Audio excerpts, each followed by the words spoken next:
مونږ د اختر ورځ وه یو دوه ورونو له مروغه وکړله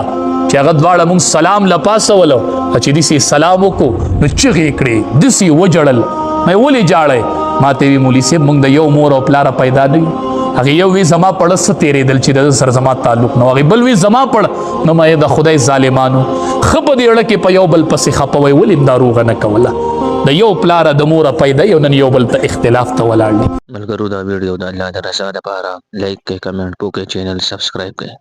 پیسې به پیدا شي غرور به پیدا نشي پیسې به پیدا شي خو پلار به پیدا نشي پیسې به پیدا شي خو مور به پیدا نشي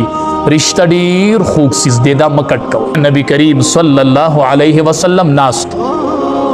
ابوبکر صدیق رضی الله تعالی عنہ سرناست مخامخ جبریل امین را د نبی علیہ السلام تر راښکاره شو عباس رضی الله تعالی عنہ چې هغه راغی نبی علیہ السلام خبرې په قلاره کړه ابوبکر صدیق رضی الله تعالی عنہ ورته وروسته وایي تکلیف درته راغی ځکه دې خبرې په قلاره کړې وی نه وی ولې وی چې مخامخ مې تر راښکاره شو زما تره اسمان نه جبریل امین راغی ما ته وی د الله حبیبه خبرې په قلاره کوه ستا د پلار شاخ راننوت پیغمبر ته حکم دی چې د تره په مخ کې خبرې په قلاره کوه نن موږ د تره سره څه حال نبی علیہ السلام فرمایي عم الرجل سنو ابیه تره د سړي چې دی دا په مثل د پلار دی تره په مثل د پلار دی نن زموږ د تره سره څه حال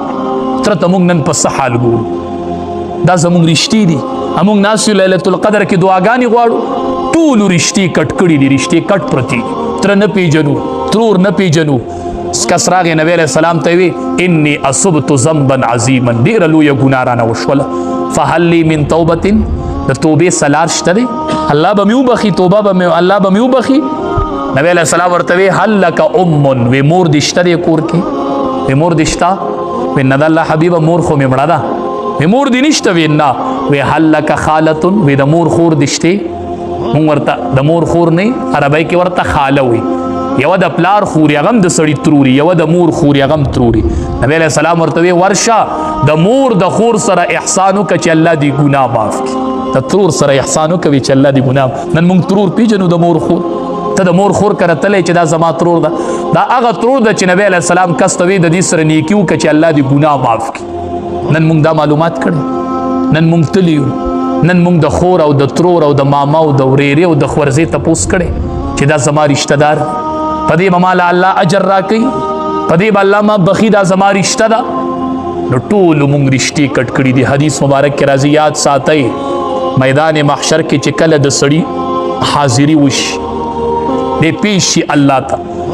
دقه ټیم کې به دا رشته داري په عرش پورې نښتي په عرش الرحم معلقة بالعرش ته به وزن د رشته دارۍ معلوم کې خو چې میدان محشر شي ستا به دلته فیصله شروع شي او الرحم معلقة بالعرش اول ته به رشته داري په عرش پورې ونښتي